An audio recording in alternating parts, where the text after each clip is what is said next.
pessoal, bem-vindos ao canal Ale Audiobook, sejam muito bem-vindos. Hoje vamos iniciar a leitura de um novo livro que se chama Perguntar Não Ofende, de Trey Gowdy. Vamos lá?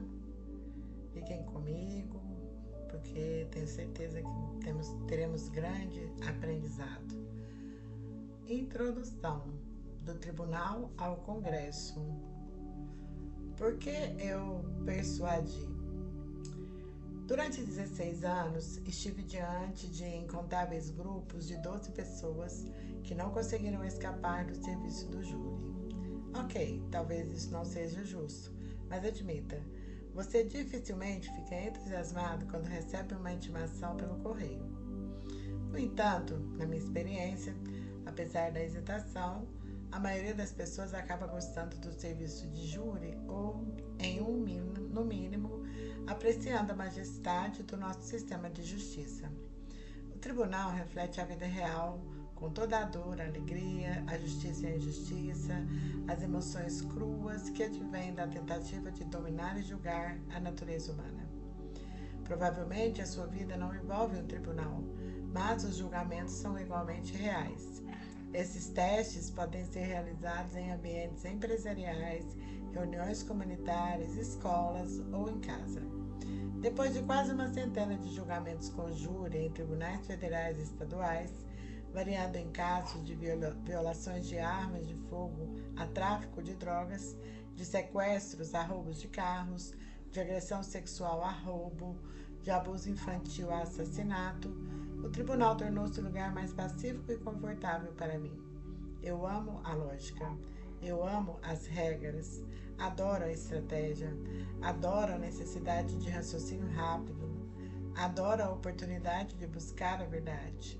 Eu amo todo o espectro humano representado por pessoas e procedimentos. Mas, principalmente, adoro o tribunal porque adoro a arte da persuasão e me dediquei a ser o melhor possível nisso. Devo isso à minha mãe. Ela fez muitas coisas no trabalho enquanto eu crescia com minhas 3 irmãs. Mas o trabalho que ela mais gostava era de ser defensora de vítimas no escritório de advocacia local. Os defensores das vítimas aconselham as vítimas de crimes e as suas famílias sobre quais são os seus direitos como vítimas e desmistificam o processo criminal. Se necessário ou solicitado, os defensores das vítimas sentam-se com a vítima e suas famílias durante julgamentos, apelos e audiências de sentença. Quando eu estava em casa durante os verões, na faculdade de Direito, minha mãe chegava depois do trabalho, frustrada com o nosso sistema de justiça criminal. Ela se perguntava abertamente por que um réu, alguém acusado de um crime, consegue contratar o advogado que quiser, mas a vítima não pode? A vítima está presa ao promotor designado para o caso, porque a vítima também não pode contratar o melhor advogado? Essa é uma boa pergunta, mãe. Conheço a resposta dos livros didáticos. O crime é realmente contra o Estado, não contra um indivíduo.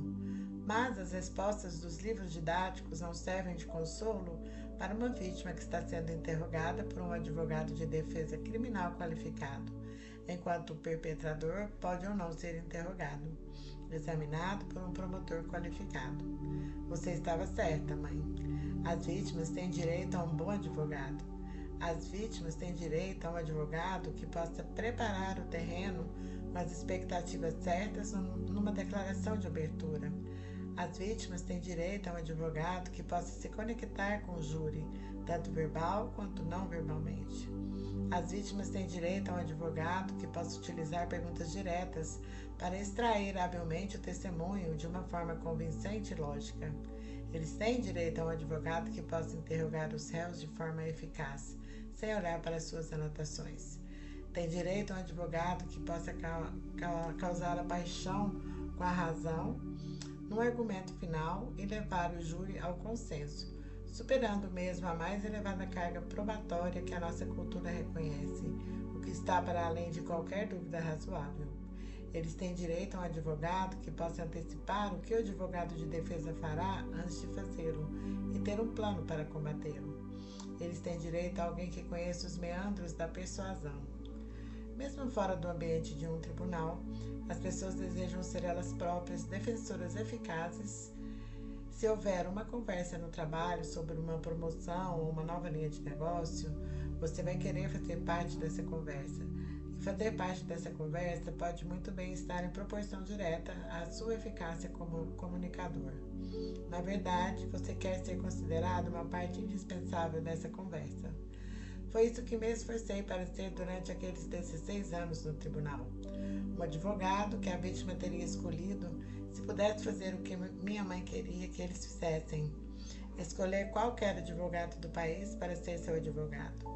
O peso de ser um defensor eficaz de uma vítima ou de uma família era pesado. Mas esse peso não é mais leve em outras áreas da sua vida. Você também precisará defender com sucesso algo ou alguém. Você precisará persuadir os outros a se aproximarem da sua maneira de pensar sobre um assunto, ou pelo menos ver por que você acredita no que acredita. O tribunal era meu local de trabalho, mas você tem seu próprio local de trabalho, e a necessidade de processar e comunicar informações com competência para obter o resultado desejado é tão essencial em seu local de trabalho quanto no meu. O conjunto de habilidades necessário é o mesmo, quer o problema seja assassinato, marketing ou maternidade. Às vezes me refiro a trabalhos de linha de recebimento. Esses são os empregos pelos quais você deseja que as pessoas se lembrem de você quando você partir. Pedi à minha esposa que fizesse 2 coisas se eu morresse antes dela. 1. Esperar até depois do meu funeral para começar a namorar. E 2. Garantir que nossos filhos se lembrassem de que o pai deles adorava ser promotor mais do que qualquer outro trabalho. É o trabalho pelo qual quero ser lembrado, porque foi o trabalho com mais significado, o mais elevado sentido de propósito e o objetivo mais desafiador. Persuadir dentro das regras de justiça e do devido processo e fazer com que o júri deixe de ser inocente para culpado usando credibilidade, fatos, raciocínio, paixão, lógica e todo um mosaico de palavras. Você terá a sua própria versão de como será essa conversa no que se refere à sua própria vida. Mas nunca é cedo demais para pensar em como deseja impactar o mundo em que vive, trabalha e ama. Há mais de uma coisa que espero que minha esposa se lembre. 3. Certifique-se de que os amigos e familiares mais próximos de nós se lembrem do último caso que processei e por que eu fiz. Se você já visitou meu escritório em Washington, D.C., e se perguntou quem era a garotinha na foto ao lado da foto de minha família, ela foi a última vítima no último caso criminal que irei julgar. Ela foi a razão pela qual estive diante de um júri pela última vez. Mia Wartner era uma linda menina de 10 anos que nasceu com paralisia cerebral. Ela foi espancada e abalada até a morte pelo namorado de sua mãe. O namorado era bombeiro e paramédico sem antecedentes criminais. Ele disse que os ferimentos dela foram causados quando ela caiu da cadeira de rodas durante uma convulsão e alegou que pode tê-la machucado acidentalmente ao tentar a reanimação cardiopulmonar para salvar sua vida. Mas foi um acidente, afirmou ele, não um crime. Eu estava com o pé fora da porta. Eu já estava a caminho do Congresso. Faltavam apenas algumas semanas para o julgamento. Certamente alguém no escritório poderia cuidar desse caso. Havia muitos promotores muito bons em nosso escritório e outra pessoa poderia fazer um bom trabalho para Mia. Mas não conseguia tirar da cabeça a voz da minha mãe. Porque é que um arguido pode contratar o melhor advogado que o dinheiro pode comprar, mas a vítima não pode? Foi uma combinação da voz da minha mãe e do que a paternidade faz com uma pessoa que me levou a pegar o arquivo e assumir o caso para mim. Para a menininha que não conseguia mais falar, eu falaria. Para a garota que não conseguia se defender, eu a defenderia. Para a menina confinada a uma cadeira de rodas, eu andava de um lado para o outro diante do júri, atribuindo à sua vida o mesmo valor que eles dariam aos seus próprios filhos. Eu persuadiria eficazmente em seu nome, porque era justo e certo. Foi um caso difícil convencer 12 pessoas de que um homem com um bom emprego e sem antecedentes criminais poderia matar uma criança indefesa. Mas foi isso que aconteceu. E usei lógica, fatos e, o mais importante, perguntas para fazer isso. Fiz perguntas ao júri. Claro, algumas eram perguntas para obter o conhecimento necessário para formar uma opinião fundamentada. Algumas eram perguntas para as quais eles e eu já sabíamos as respostas. Mas todas as perguntas foram feitas para que pudessem chegar à verdade por si próprios. Eventualmente, todos os 12 disseram, culpado. Eles condenaram o homem pelo assassinato de Mia Widener e o juiz o sentenciou à prisão perpétua sem possibilidades de liberdade condicional. Ficou claro pelo tom da sala e pela rapidez com que o júri chegou a um veredito que eles estavam comovidos com a vida dessa jovem. Movi-me para sentir o que senti, movidos a atribuir à vida de Mia o mesmo valor que atribuíram à vida de seus próprios filhos ou netos, movido para fazer a coisa certa.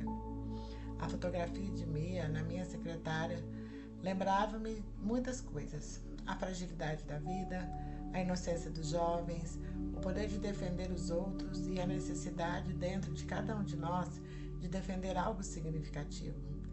E embora usar perguntas para motivar os outros seja reconhecidamente uma forma única de persuadir, estou convencido de que é uma parte indispensável da persuasão ao mais alto nível. A maioria das pessoas pode tentar persuadir dizendo em que acreditam e por quê. Mas será que você consegue persuadir fazendo as perguntas certas, na hora certa e na ordem certa?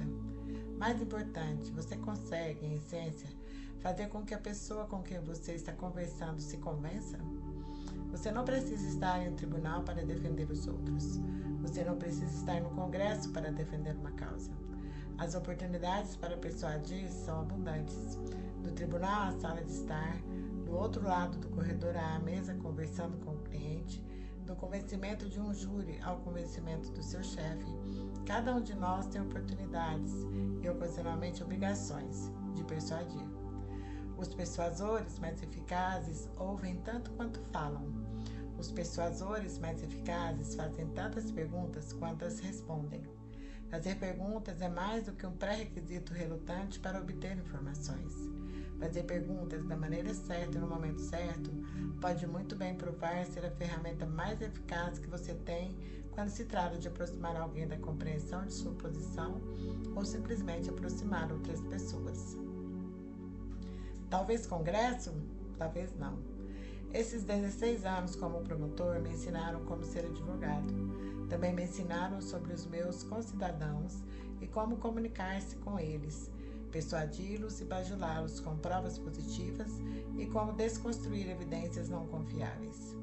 A sala do tribunal é uma espécie de placa de Petri cultural e antropológica, onde todos os lados do espectro humano são testados, analisados e experimentados. E é por isso que o que funciona num tribunal é precisamente o que funciona na vida real.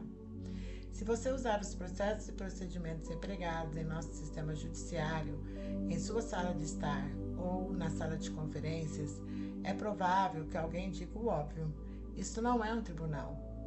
O falecido Elijah Cummings, que foi um advogado fenomenal antes de sua distinta carreira no Congresso, uma vez repreendeu-me gentilmente durante uma audiência da comissão. Isto é um tribunal? Estamos a usar as regras federais de provas aqui? O ex-comissário do IRS, John Koskinen, com quem sempre tive um relacionamento agradável fora da sala de conferências do comitê, certa vez respondeu uma pergunta perguntando: isso é um julgamento? Há alguém sendo julgado aqui? Não. As audiências do comitê não são tribunais e não seguem as regras do tribunal sobre provas, procedimentos ou processos, mas talvez devessem. As políticas, preceitos, procedimentos e regras empregues no nosso sistema judicial não são inerentemente corretos, simplesmente porque os utilizamos no tribunal. Essas políticas, preceitos, procedimentos e regras são utilizados nos tribunais porque resistiram ao teste do tempo e nós, coletivamente, aceitamos-los como sendo as melhores ferramentas para elucidar a verdade. Por outras palavras, algo não está certo porque usamos no tribunal, Usamos isso no tribunal porque é certo. A correção é o que veio primeiro.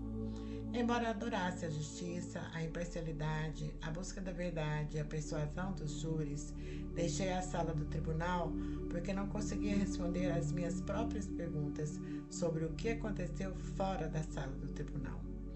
Eu não conseguia conciliar minhas crenças espirituais com o que testemunhava diariamente. O homem era consistente e cada vez mais desumano com seus semelhantes. Inocentes sofreram. As pessoas mataram aqueles que afirmavam amar. Os vulneráveis foram vitimizados. Houve violência gratuita, depravação e malícia. No mundo real, a grande maioria das pessoas é boa, gentil, cumpridora da lei e disposta a ajudar os outros. Mas no sistema de justiça, isso não é o que você vê. E eventualmente você desalinha as proporções da população. Não há julgamentos para pessoas boas, decentes ou gentis no tribunal. Os julgamentos são para aqueles que assassinam, estupram e cometem roubos. Ao interagir com esses tipos no dia a dia, você rapidamente adquire uma visão desarticulada da humanidade. Quando o mal é tudo o que você vê, você se torna vítima de acreditar que ele é tudo o que existe. Lembro-me de que meu crescente ceticismo era frequentemente confrontado com o velho ditado cristão e referências bíblicas vagas. Todas as coisas contribuem juntas para o bem. Quando você cresce na fivela do cinturão da Bíblia, você ouve muito essa frase. Todas as coisas, né? E as crianças que tinham cigarros apagados no rosto? As crianças que foram abusadas sexualmente? O casal inocente espancado até a morte com um martelo? A menina de 3 meses costurada porque seu pai a estuprou? E Mia, é isso que você quer dizer com todas as coisas contribuem juntas para o bem? Eu era muito bom em um tribunal. Eu poderia convencer 12 pessoas sem qualquer dúvida razoável, quase sempre que quisesse e precisasse convencê-las. Durante 16 anos, consegui reunir 12 completos estranhos e chegar à unanimidade. Persuadir os meus concidadãos ou juízes nunca foi a parte mais difícil para mim. O que foi difícil foi voltar do tribunal para casa todas as noites, depois do trabalho, onde as respostas começaram a ser superadas pelas perguntas. No final do dia, vendo a luz do dia perder a batalha contra a escuridão, lutei para desver as imagens das fotos da cena do crime. Deitado, acordado na cama, enquanto minha família dormia profundamente, lutei para separar o som do vento lá fora do som do mal e da depravação tentando entrar. Eu estava tendo muita dificuldade em separar o trabalho do resto da vida. E também eram as pessoas mais preciosas para mim. Por quase um ano, nossa filha arrastava o travesseiro e o cobertor para o nosso quarto e os colocava no chão, ao lado da cama. No chão do meu lado da cama, é claro. Ela sabia que sua mãe a faria voltar para seu quarto. Ela sabia que seu pai não o faria.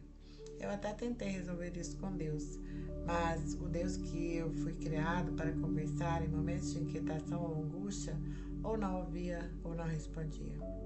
Não foi o advogado de defesa ou o júri no tribunal que me derrotou. Foi o advogado e o júri na minha cabeça. Nunca consegui me convencer de que um Deus amoroso permitiria que uma criança fosse queimada até a morte, espancada até a morte ou estuprada pelo próprio pai. Nunca consegui me convencer de que um Deus amoroso permitiria que uma criança com paralisia cerebral fosse morta pelo namorado da mãe. Nunca consegui convencer-me de que todas as coisas acabariam por resultar para o bem, porque o fim para muitas pessoas inocentes era a morte, e não há negociação, compromisso ou persuasão da morte. Para aqueles que sobreviveram, foi uma vida inteira de dor, medo e desconfiança. Suas perguntas eram sempre melhores que minhas respostas. Eu poderia dizer quem. Eu simplesmente nunca poderia dizer-lhes adequadamente o porquê. Então saí do tribunal com apenas um pouquinho de fé. Saí como um cínico com apenas um leve lampejo de luz. Saí antes que as perguntas se transformassem em raiva e a raiva se transformasse em cinismo total. Por muito pouco. O que agora? Para onde vai alguém que gosta de persuadir quando o tribunal não é mais uma opção? Talvez um júri ainda maior? Talvez política? Talvez o Congresso? Talvez não. Curiosamente, saí do Congresso com uma opinião mais elevada sobre a humanidade do que quando saí do tribunal, mas saí mesmo assim. Saí do tribunal porque as perguntas eram melhores que as respostas. Saí do Congresso porque as questões nunca importam na política. Quase todo mundo em Washington, D.C. já está decidido. Mesmo fora de Washington, quase todo mundo já está decidido sobre as questões. A política é ininterrupta. Todo dia é um dia de eleição em miniatura. Cada vez mais facetas da vida parecem ter conotações políticas. Os jogos da NFL são politizados. As premiações de música e cinema envolvem política. Furacões e vírus têm conotações políticas. Mesmo nas mesas da nossa cozinha, a política está à espreita, tentando inserir-se. Não me lembro de uma única pessoa ter mudado de opinião durante um debate em comissão ou plenário durante os 8 anos em que estive no Congresso. A persuasão requer uma mente aberta e você não pode mover alguém que não está disposto a fazê-lo. Você não pode persuadir alguém que não está disposto a ser persuadido. Os jurados estão, por definição, dispostos a ser persuadidos. Os membros do Congresso, pelo menos no ambiente político moderno, não podem ser persuadidos ou não podem admitir que o foram. Após 8 anos de Congresso, convenci-me de que as questões eram irrelevantes, porque havia poucas oportunidades de persuadir alguém além de mim. Foi extremamente ineficiente, mas surpreendentemente informativo. Enquanto estive no Congresso, estranhamente, fiquei mais aberta a ser persuadido. Não foram discursos no plenário ou audiências de comitês. Foi ser exposto a pessoas inteligentes e confiáveis, com argumentos centrados em fatos, que estavam fazendo o esforço para serem ouvidas, compreendidas e dispostas a me ouvir e me compreender no processo. Meu tempo em DC me levou a compreender que as pessoas chegam à mesa com diferentes conjuntos de experiências e que as opiniões de todos são filtradas pelas lentes dessas experiências. Se eu concordo ou discordo, não importa. Todos merecem ter um lugar à mesa. E se todos chegaram à mesa com as mesmas ferramentas e conhecimentos para persuadir com sucesso, os argumentos transformam-se em diálogo. E o diálogo transforma-se em perguntas sérias e as perguntas transformam-se em influência real e significativa. Foi no chão de mármore do Capitólio que percebi que a persuasão não tem a ver com vencer discussões. Trata-se de defender de forma eficaz e eficiente aquilo que você acredita ser verdade. A persuasão é uma metodologia muito mais sutil pela qual, quando a pessoa recebe o conjunto certo de perguntas, ela chegará ao ponto que você está tentando chegar por conta própria. A persuasão consiste em compreender o que as pessoas acreditam e por que acreditam, e usar isso para desmascarar ou confirmar a sua posição. A persuasão é sutil, incremental e deliberada. Tem potencial para mudar vidas. Quer começar? Em julho de 1986, eu estava na praia com meu melhor amigo de infância, Kate Cooks, e sua família. Foi no verão depois de me formar na faculdade e eu não tinha ideia do que faria a seguir. Formar-me em história sem direção e sem motivação. Minha falta de um plano para o resto da vida foi superada apenas pela falta de desejo de ter um plano para o resto da vida. Certa manhã, quando a família e eu estávamos sentados na varanda, com vista para o Oceano Atlântico, a mãe de Kate me pediu para ficar com ela enquanto ela terminava sua xícara de café. Todos os outros foram para a praia. O que você vai fazer a seguir, querido? Ela perguntou. Não sei, senhora Cooks. Talvez ir para Las Cruces, Novo México, e fazer obras com um colega de faculdade. Sentamos e conversamos, e ela gentilmente me fez pergunta após pergunta após pergunta. Então, muitas questões. Mas tudo isso por causa do amor que mamãe tem pelo melhor amigo de seu filho e por um garoto que ela conheceu durante quase toda a vida. Ela não tentou me convencer de nada. Ela não era psiquiatra ou advogada. Ela era uma dona de casa que se importava o suficiente para fazer as perguntas certas na ordem certa. O que ela realizou naqueles 30 minutos mudou minha vida. Ela me levou da construção em Las Cruces, Novo México, até a faculdade de Direito.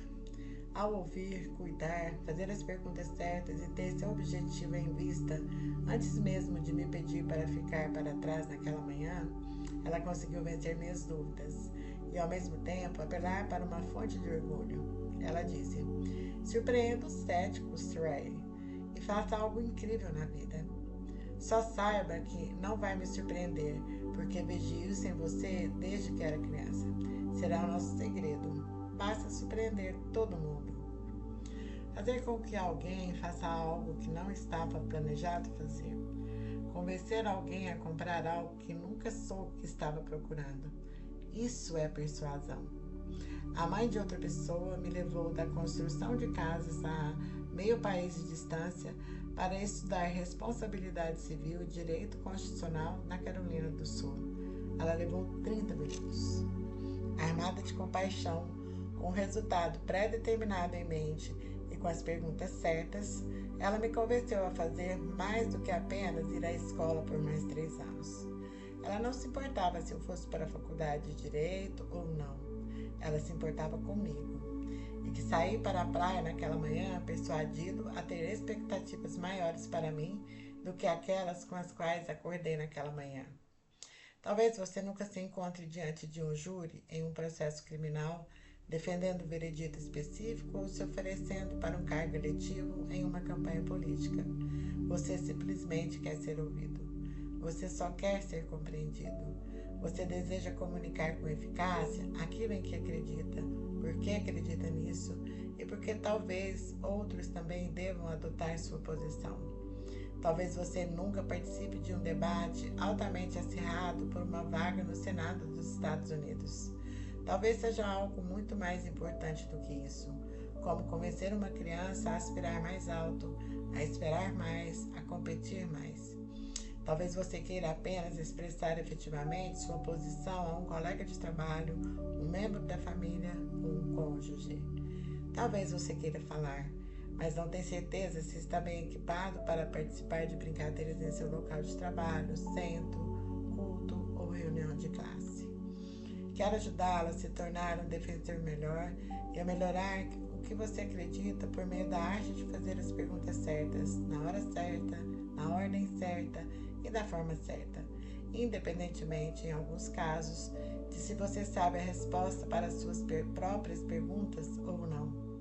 A persuasão é, em parte, um dever afirmativo de provar, mas também é, em parte, provar o seu ponto de vista através da arte de questionar. Você quer começar? Você deve, desde o início, responder à questão mais fundamental de todas. É minha pergunta favorita, porque é autodirigida. Perguntei isso aos policiais e às testemunhas legais leigas como promotor. Perguntei isso a mim mesmo antes de cada audiência no Congresso. Atualmente, pergunto isso a mim mesmo antes de qualquer discurso, seja para uma sala cheia de advogados ou para alunos da primeira série da minha esposa. O que você quer alcançar? E os primos dessa pergunta vêm logo atrás. Qual é o seu objetivo? Como você mede o sucesso no final da interação? Quem é o seu júri? Quão difícil será provar isso?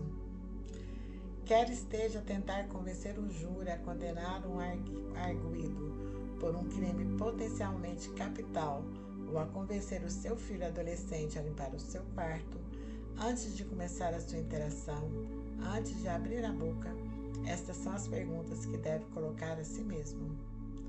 É certo que convencer o adolescente a limpar o quarto é o caso mais difícil, mas também é o que você provavelmente verá diariamente. Há momentos em que o que você deseja é menos afirmativo. Às vezes você deseja levar seu ouvinte para o seu lado do espectro ideológico. Talvez não se trate de seu filho adolescente limpar o quarto, mas de convencê-lo a fazer certas escolhas em relação ao curso universitário.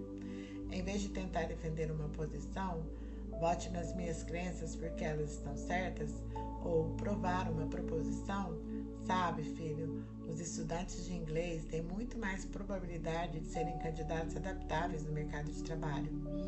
Você tem que movê-los suavemente para um objetivo específico em mente. Talvez não seja para ganhar o voto no seu candidato, mas sim para que essa pessoa não vote no seu candidato. Houve momentos no Congresso em que meu objetivo não era fazer com que alguém votasse comigo, porque eu sabia que isso nunca iria acontecer, mas sim fazer com que votassem em uma forma inferior do que queriam ou adotassem uma pausa para o café e perder completamente a votação do comitê. Brincadeira, mais ou menos. Para meu filho, Watson, tratava-se menos de eu querer que ele estudasse inglês e mais de ele não estudar sua primeira escolha, ciências políticas. Como nenhum adolescente ou qualquer outra pessoa gosta que lhe digam diretamente o que fazer perguntas torna-se a maneira mais sutil e eficaz de persuadir. Ele queria ciência política, eu queria inglês. Ele escolheu a filosofia no final, então acho que ganhei. Independentemente de com quem você esteja falando e de quem seja o seu júri, você deve ter total domínio de seu objetivo antes de abrir a boca. Você está tentando iniciar um relacionamento, consertá-lo, melhorá-lo ou encerrá-lo? Você está tentando pacificar ou enfurecer? O seu objetivo é consenso ou conflito? Se o seu objetivo é romper um relacionamento, enfurecer o público, ratificar uma convicção profundamente arraigada, embora errada, nos outros, este livro não lhe oferecerá muita ajuda. Na maioria das minhas interações com outros indivíduos ou grupos, o objetivo é mover suavemente o ouvinte para uma nova posição ou ganhar um entusiasmo renovado por uma posição antiga. Então, como você convence? O que funciona? O que não funciona? Exploraremos neste livro como persuadir, porque esse é o conjunto de habilidades que mais vale a pena adotar e todas as ferramentas com as quais você pode se equipar para se tornar persuasivo nas questões que importam em sua vida e com as pessoas que importam na sua vida. Na parte 1, focaremos nas perguntas autodirigidas e lançaremos as bases sobre o essencial. Por que perguntas? O que é realmente persuasão? Ajudarei você a atingir seu objetivo, conhecer seu júri e estabelecer seu ônus da prova, bem como orientá-lo sobre o que funciona e o que não funciona quando se trata de ser um bom comunicador. Depois de conhecer esses fatores, você pode começar o ato de persuasão. Na parte 2, as perguntas autodirigidas giram e passam a ser direcionadas ao persuadido. Aqui vamos nos concentrar em tipos específicos de perguntas que você pode usar, bem como em ferramentas para ajudar a formular suas perguntas. Há momentos em que as perguntas são sérias, na verdade, tentando obter informações. Às vezes, você quer fazer perguntas estrategicamente para obter a resposta que deseja, e outras vezes a resposta realmente não importa, e em vez disso serve para provocar uma reação, desmascarar e acusar seu júri. A parte 3 mostra como colocar a arte da persuasão em ação no seu dia a dia.